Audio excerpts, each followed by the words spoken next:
தமிழகத்தில் 30 முதல் 40 சென்டிமீட்டர் மழை வரைக்கும் பதிவாகுமா?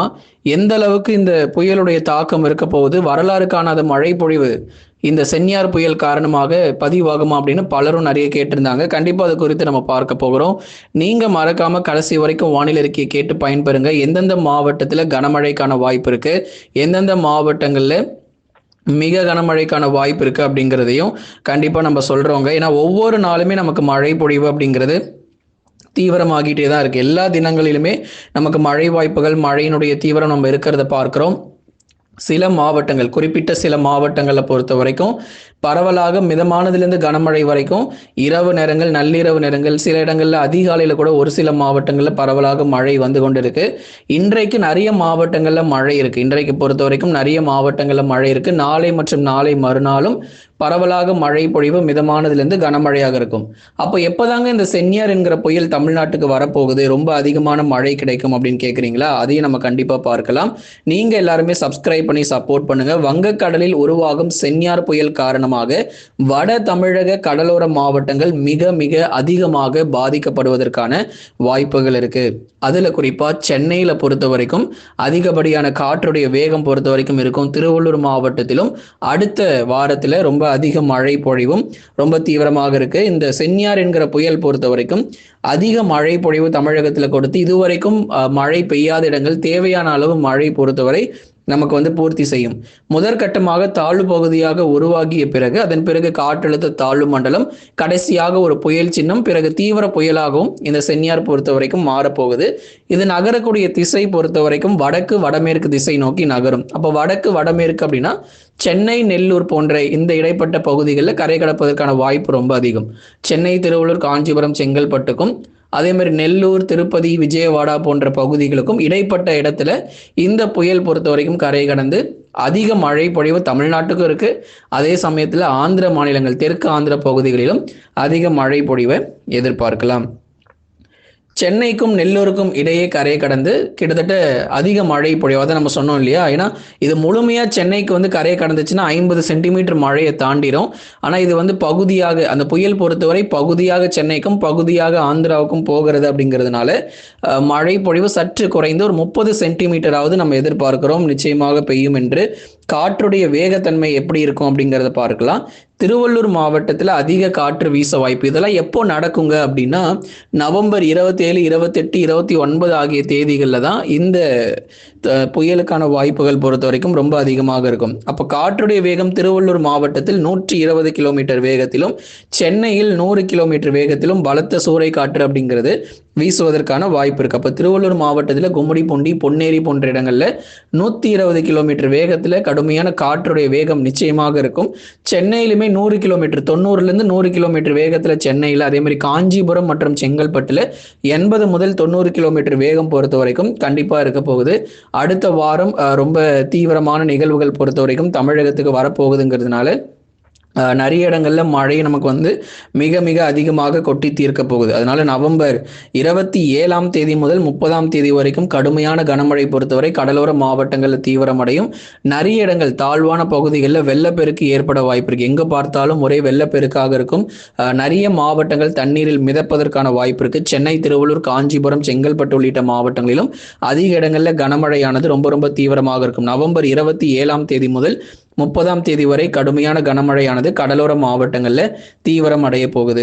அடுத்து வரக்கூடிய 3 தினங்களுக்கு மழை வாய்ப்பு தமிழ்நாட்டில் எப்படி இருக்கும் அப்படிங்கிறத பார்க்கலாம். சரிங்க, அடுத்த வாரம் புயல் வரப்போகுது, அதிக மழை வந்து இருக்க போகுது. இதனால எந்தெந்த மாவட்டங்கள் ஆபத்துன்னு கேட்டீங்கன்னா வட தமிழக கடலோர மாவட்டங்கள், சென்னையிலிருந்து கடலூர் வரைக்கும் மிக அதிகப்படியான மழை பொழிவு எதிர்பார்க்கலாம். அதே மாதிரி வேலூர், ராணிப்பேட்டை, திருவண்ணாமலை கூட மழை வரலன்னு சொன்னீங்க இல்லையா? இப்போ அடுத்த வாரத்துல உங்களுக்கு மிக கனமழை, அதி கனமழை எல்லாம் பெய்ய ஆரம்பிச்சிடும். சரி, இன்றைக்கு, நாளை மற்றும் நாளை மறுநாள் மழை எப்படி இருக்கும் அப்படின்னா பகுதியான மழையா இருக்கும். அதாவது மாலை நேரங்கள், இரவு மற்றும் நள்ளிரவில் பகுதியாக லேசான மழை மற்றும் மிதமான மழையாக எதிர்பார்க்க முடியும். அடுத்து வரக்கூடிய 3 தினங்களுக்கு தமிழகத்தில் பரவலாக விட்டு கனமழையும் சில இடங்கள்ல நமக்கு வந்து பதிவாகும். ஏன்னா அடுத்து வரக்கூடிய 3 நாட்கள் எப்படி இருக்கும் அப்படிங்கிறது நம்ம சொல்லிடுறோம்.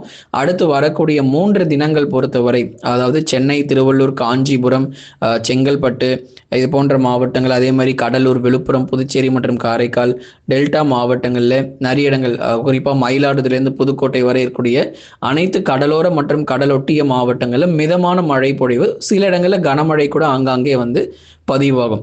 அதே போல தென் மாவட்டத்தினுடைய கடலோர பகுதி ராமநாதபுரம், தூத்துக்குடி மற்றும் திருநெல்வேலியில அநேக நேரம் வானம் மேகமூட்டமா இருக்கிற மாதிரி இருந்தாலும் ஏதோ ஒரு சில மணி நேரம் மட்டும் நமக்கு கணிசமாக மிதமானதுலேருந்து கனமழை அப்படிங்கிறது பதிவாகிட்டு போகும். ஆனா நமக்கு நவம்பர் கடைசி வாரம் நம்ம சொன்னோம் இல்லையா, 27, 28, 29 ஆகிய தேதிகளில் ரொம்ப ரொம்ப தீவிரமான மழை பொழிவுகளை நம்ம வந்து போக போகிறோம். தமிழகத்துல மிக அதிகப்படியான மழை வாய்ப்பும் காத்திருக்கு. உள் மாவட்டங்கள்ல அடுத்த வாரம் தான் மழை கிடைக்கும். வேலூர், திருப்பத்தூர், ராணிப்பேட்டை, திருவண்ணாமலை, கிருஷ்ணகிரி, தருமபுரி, சேலம், நாமக்கல், கரூர், திருப்பூர், ஈரோடு இது போன்ற உள் மாவட்டங்கள்ல அடுத்த வார இறுதியில உங்களுக்கு நிறைய இடங்கள் இந்த சென்னியார் புயல் நெருங்கும் பொழுது உங்க உள் மாவட்டங்கள்ல கனமழை பொறுத்த வரைக்கும் தீவிரம் அடைவதற்கான வாய்ப்பு அதிகமாக எதிர்பார்க்கலாம். இந்த புயலானது கண்டிப்பா நம்ம தமிழக கடற்கரை ஒட்டி நகர்ந்து வந்த பிறகுதான் ஆந்திரா மாநிலத்துக்கு போகும். அதனால சென்னை உட்பட 4 மாவட்டங்கள் சென்னை, திருவள்ளூர், காஞ்சிபுரம், செங்கல்பட்டுல மழை எதிர்பார்க்கக்கூடிய அளவு ரொம்ப அதிகமாக இருக்கு. குறிப்பா திருவள்ளூர் மாவட்டம் முதலாவது மிக கடுமையாக பாதிக்கும். அதுக்கப்புறம் சென்னை மிக கடுமையான பாதிப்புகளுக்குள்ளாகும். இந்த 2 பகுதிகளுமே திருவள்ளூரும் சென்னையுமே நமக்கு வந்து சேர்த்து பார்த்தோம்னாலே அதிக அளவில் நமக்கு மழை பெய்து மிகப்பெரிய பாதிப்புகள் ஏற்படும். இன்னும் எத்தனை புயல்கள் இருக்கு அப்படிங்கறத வரும் நாட்கள் சொல்றோம். டிசம்பரிலும் ஒரு வலுவான நிகழ்வு பொறுத்தவரை கண்டிப்பாக இருக்க போகுது. அதனால இப்போ நமக்கு வந்து கடலோர மாவட்டங்கள்ல இந்த காற்றுடைய வேகத்தையும் நம்ம சொல்லிட்டோம், எந்த அளவுக்கு வேகத்தன்மை இருக்குன்னு.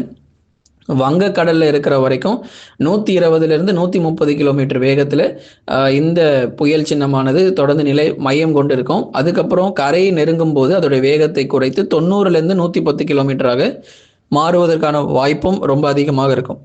இதனால தெற்கு ஆந்திர பகுதிகள், தமிழ்நாடு மட்டுமல்ல, நெல்லூர், விஜயவாடா, திருப்பதி, ஓங்கோல், சித்தூர் மற்றும் அதன் சுற்றுவட்டார பகுதிகள், தெற்கு ஆந்திர பகுதிகளிலும் அதீத கனமழையானது பதிவாகி அங்கேயும் சூறாவளி காற்று பொறுத்த வரைக்கும் மிக தீவிரமாக வீசுவதற்கான வாய்ப்பு இருக்கு. நம்ம பண்ண வேண்டியது ஒன்னே ஒண்ணுதான், தாழ்வான பகுதிகள் அதே மாதிரி கடலோர மாவட்டத்தில் இருக்கிறவங்க, குறிப்பா சென்னையில இருக்கிற எல்லாருமே நீங்க ரொம்ப சேஃபா இருக்கணும் அப்படிங்கறத நம்ம கேட்டுக்கிறோம். ஏன்னா இப்பவே நமக்கு வந்து மழை இல்லாத மாதிரி இருந்தாலுமே கூட அடுத்து வரும் நாட்கள்ல உங்களுக்கு மழை வாய்ப்பு கணிசமா அதிகரிச்சு அப்புறம் புயல் சின்னங்கள் வரும் பொழுது மிக மிக அதிகப்படியான மழை பொழிவு அப்படிங்கிறது பதிவாகிறோம். எந்த அளவுக்கு, அதாவது இந்த மாதத்துல பெய்ய வேண்டிய சரியான மழை பொழிவு நமக்கு வந்து இன்னும் கிடைக்காம இருக்கு. நவம்பர் மாதத்தில் பெய்ய வேண்டிய மழை பொழிவு இன்னும் நிறைய மாவட்டங்கள்ல பூர்த்தியாகாம இருக்கு. இந்த சென்னியார் புயலால மட்டும்தான் தமிழகத்துல இதுவரை இருக்கக்கூடிய பற்றாக்குறையாக, நவம்பர் மாதத்தில் இருக்கக்கூடிய பற்றாக்குறையான மழை பொழிவை போக்குவதற்கு இந்த சென்னியார் புயல் மட்டுமே ஒரு காரணமாக அமைய போகுது.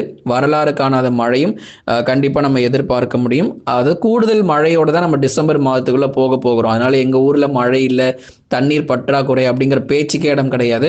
அடிக்கடி இந்த விழுப்புரம் மாவட்டத்திலாம் போடுவாங்க, ஏரிகள் குளங்கள் எல்லாம் எங்களுக்கு நிரம்பவே இல்லை, வடகிழக்கு பருவமழையில எங்க ஏரிகள் குளங்கள்லாம் நாங்க நிரம்பும்னு எதிர்பார்த்தோம், ஆனா எதுவுமே பெருசா இல்லையே ப்ரோ அப்படின்னு சொல்லியிருந்தாங்க. நவம்பர் 30க்குள்ள கண்டிப்பா சொல்றாங்க எல்லா மாவட்டங்களும் மிக கடுமையான மழை கிடைத்து அனைத்து மாவட்டங்களும் தண்ணீர் பற்றாக்குறை அப்படிங்கிறது இருக்க போறது கிடையாது.